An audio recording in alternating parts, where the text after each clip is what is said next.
Thank you very much. You may be seated. The Chair of the Council of Governors, Governor Anne Waiguru, the Deputy, other governors who are here present today, all protocols observed, ladies and gentlemen, hamjambo. Hamjambo tena. Hey, I feel very, very delighted and intimidated to be for you here today. I am happy to come. I was invited to come, and I was reminded that this is the 8th of the summit that we're holding. And I just realized that I have been with you in all the 8 summits that you have held. So I was very happy to come again here today. Now, before I say anything else, I just want to introduce those who have come with me. 2 you have already been introduced. Your immediate former chairman, Governor Wycliffe Ambassador of Paranya, former Governor Kakamega, Governor Mwangi Wairia. But I'm also here with the former Minister for Defense, the leader of DNA Party, Honorable Eugene Wamalwa. I'm also here with the chairman of Roots Party, Professor George Wajakoya.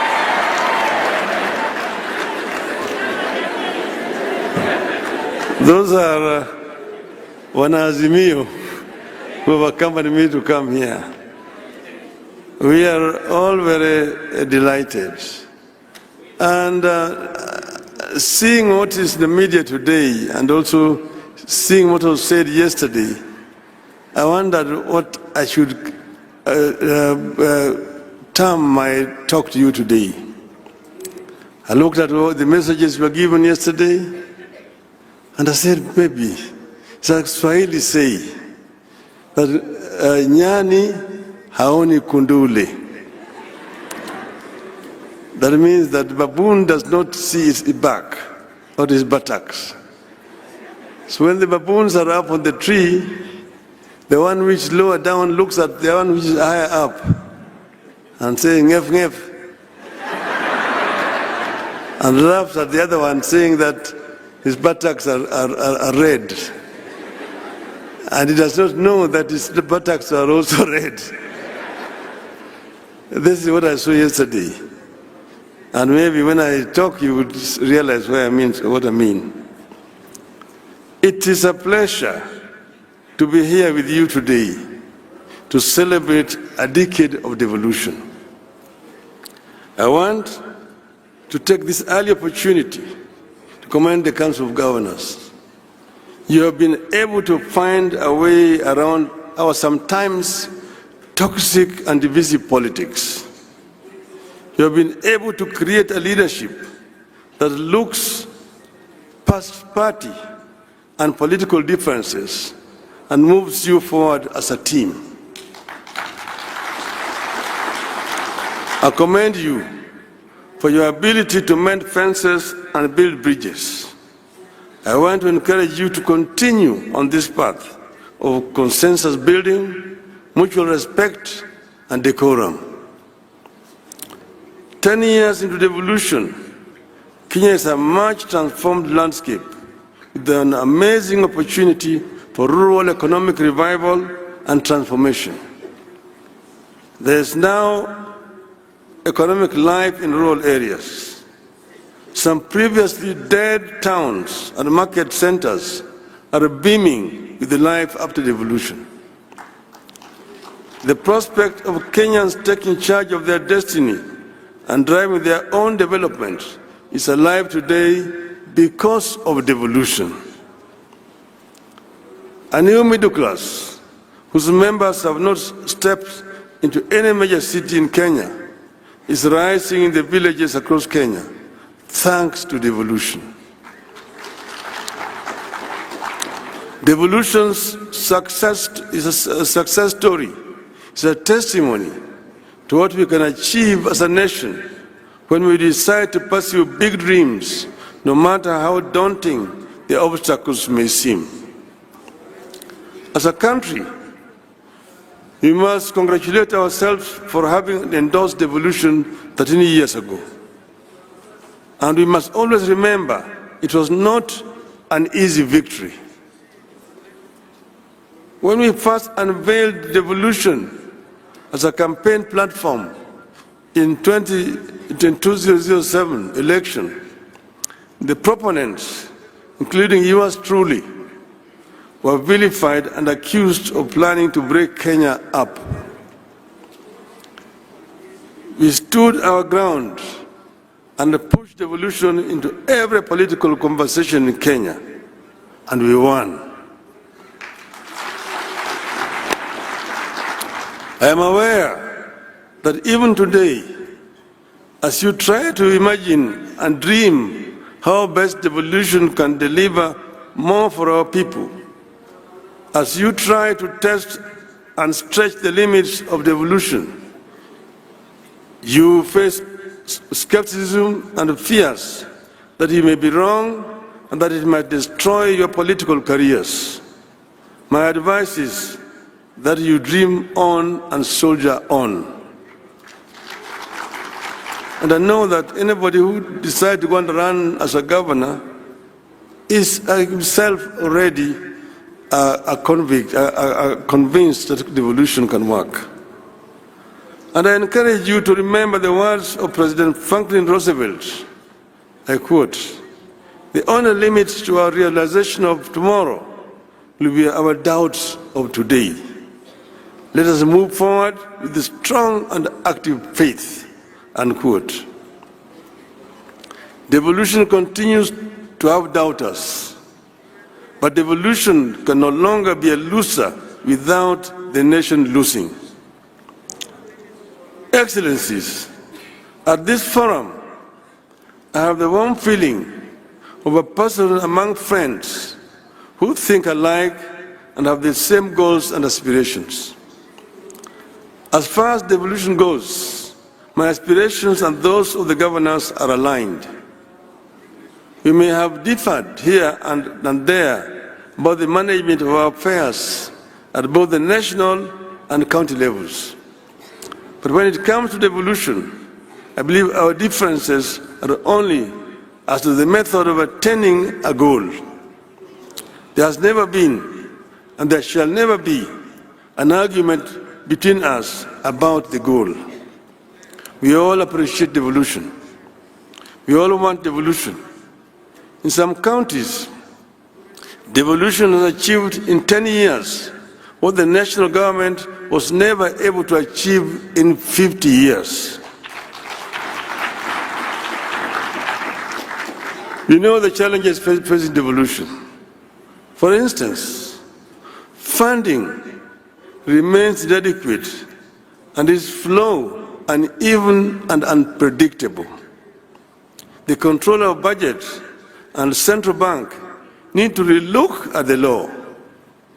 The County Allocation of Revenue Act, CARA, contains a disbursement schedule. And I was sitting next to the former governor, who is now the Minister for Finance, and I told him exactly the same thing. Therefore, the administrative step of Treasury writing a letter to CBK to release funds should not arise. CBK should implement CARA full stop. Bureaucracy at the Office of the Controller of Budget continues to hold back devolution. There's a worrying clash of vision and responsibility between county chief executives and the members of county assemblies. As the first port of call across the villages, MCAs have real concerns like remuneration and facilitation that ought to be addressed. that ought to be addressed in the interest of harmonious working relationship with the county dream bearers who are the governors. And you see the Nyani Aoni Kundule. Across the 47 counties, the wage bill has become uncontrollable and continues to eat into what should go into the development. Even more worrying is the continuing duplication of functions. More money continues to be spent at Afya House, Kilim House, and Maji House in Nairobi for the roles that are devolved. Yani aone kunduli. In the Finance Act 2023, the budget for health has grown by 32 billion shillings at the national level. Recurrent expenditure alone has increased by 17%, yet most of the health functions are devolved. Today, fertilizers are procured and distributed by the national government. Affordable housing is being conceptualized and implemented by the national government. The government wants to build markets and employ community health workers. All these are devolved functions whose money should be released to the counties.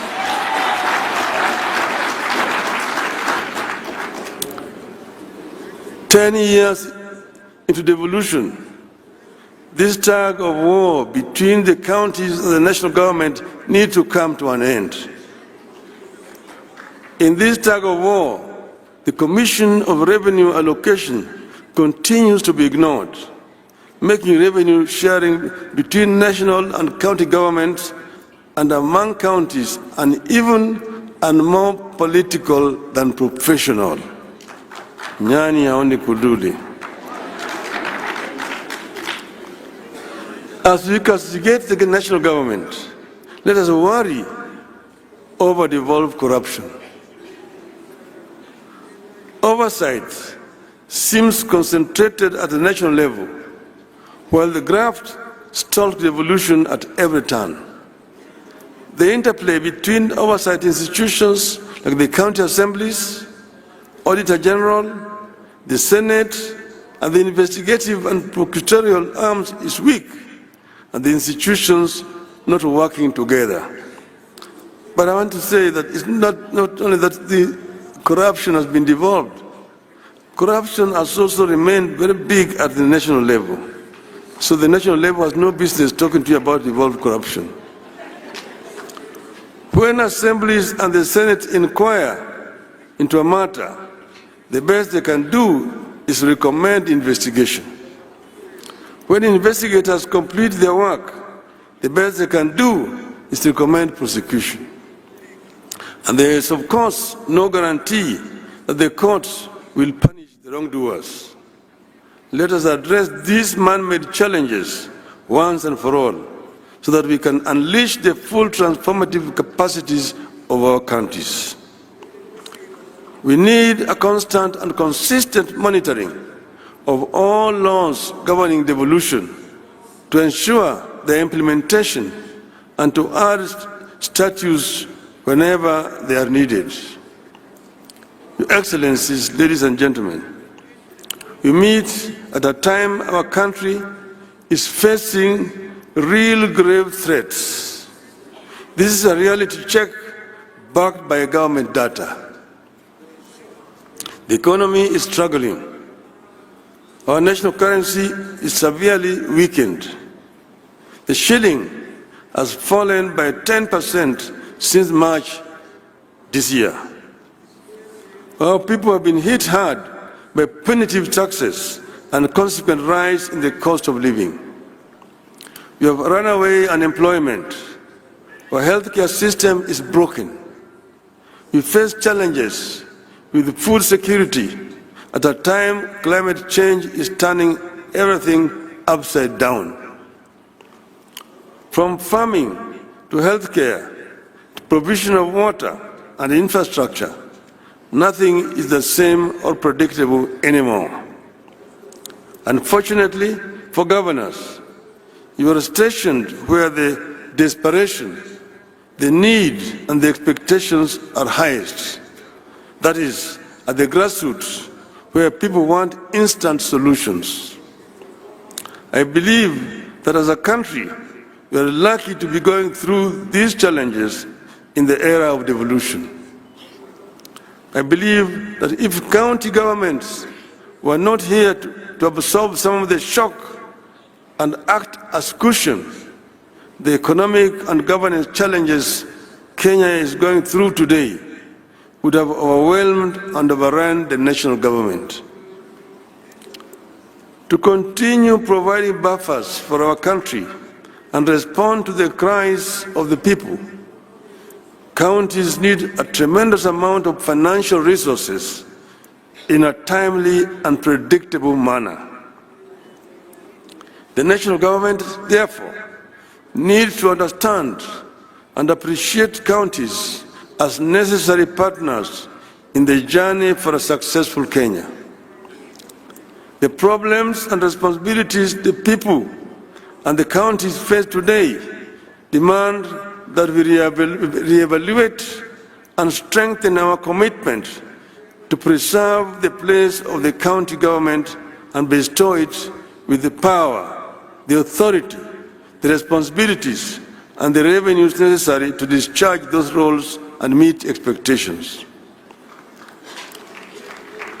In times like these, county government may be tempted to do what the national government is doing, which is to increase charges for services they provide to generate more revenue.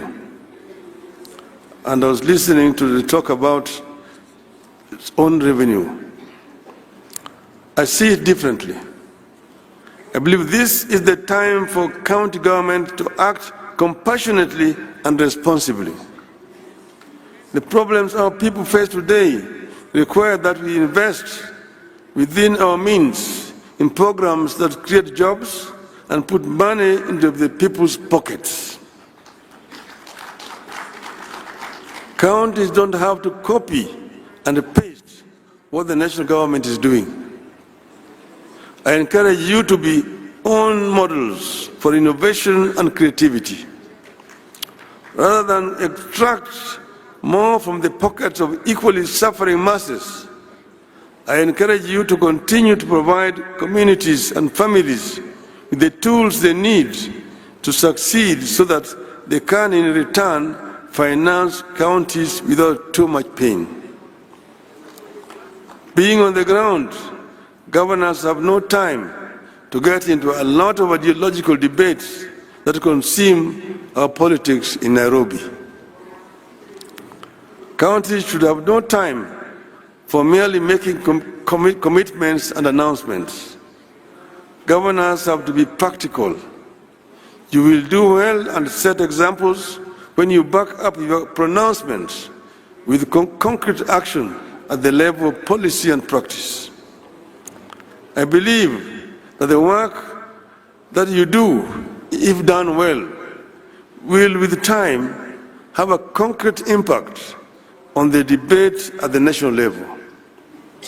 This is the time to provide record amounts of assistance to our farmers to enable them save us from the routines of famine, food imports, and food inflation. This is the time for financial inclusion programs and ensure the money reaches the intended recipients. This is the time to work on turning your towns into smart cities of tomorrow, equipped with world-class amenities. I encourage you to soldier on and double your efforts at light manufacturing and value addition as a way of generating revenue and putting money into people's pockets. With focus, you should be able to set up world-class investment and industrial regions along dedicated corridors of your counties to aid manufacturing. I want to encourage you to particularly promote labor-intensive manufacturing because it puts money into the people's pockets. And I'm talking to you as a manufacturing engineer.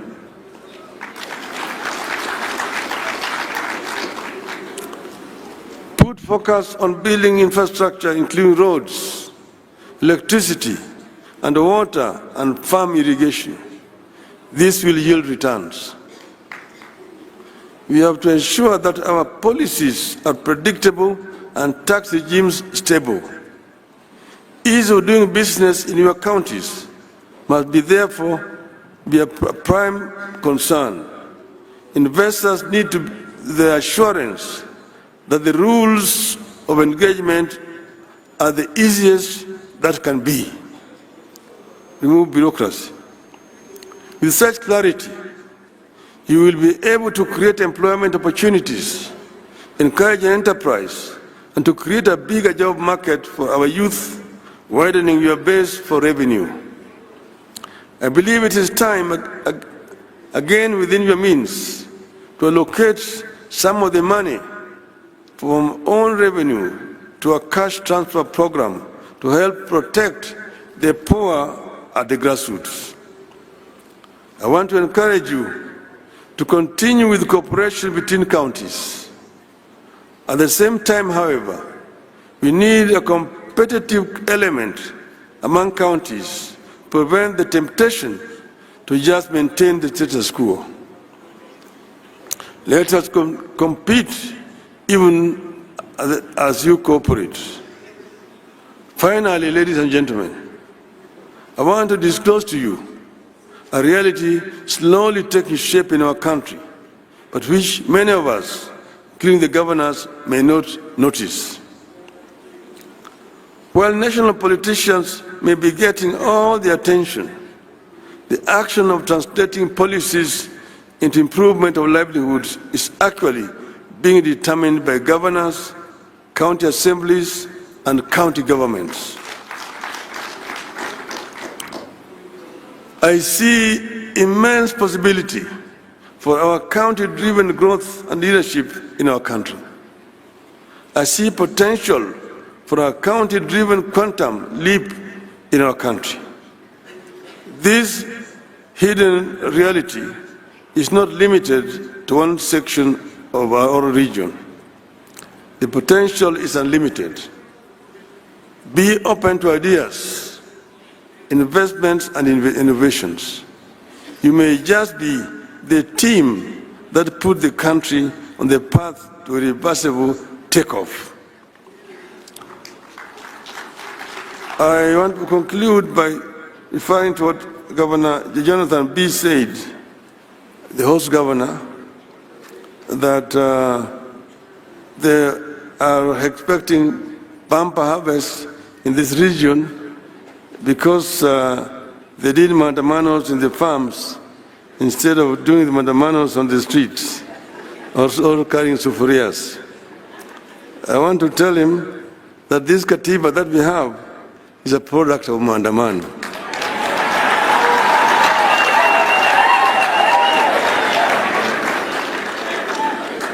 And I also want to remind that if mandamano can help families whose children were cheated or money being taken to Finland, there's nothing wrong with mandamano.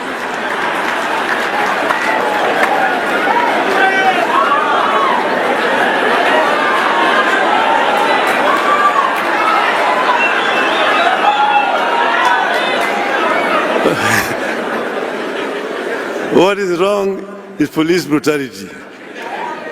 And finally, I want to tell a rogue ambassador, leave Kenyans alone.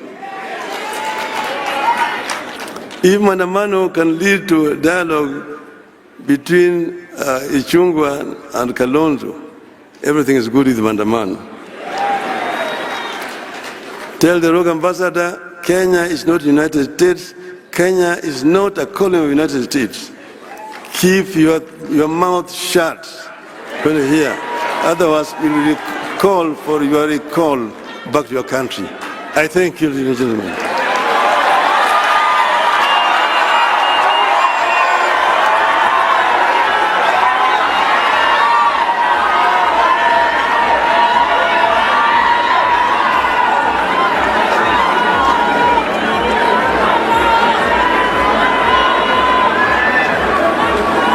Thank you very much. Another round of applause, please, for the former Prime Minister, Right Honorable Raila Odinga.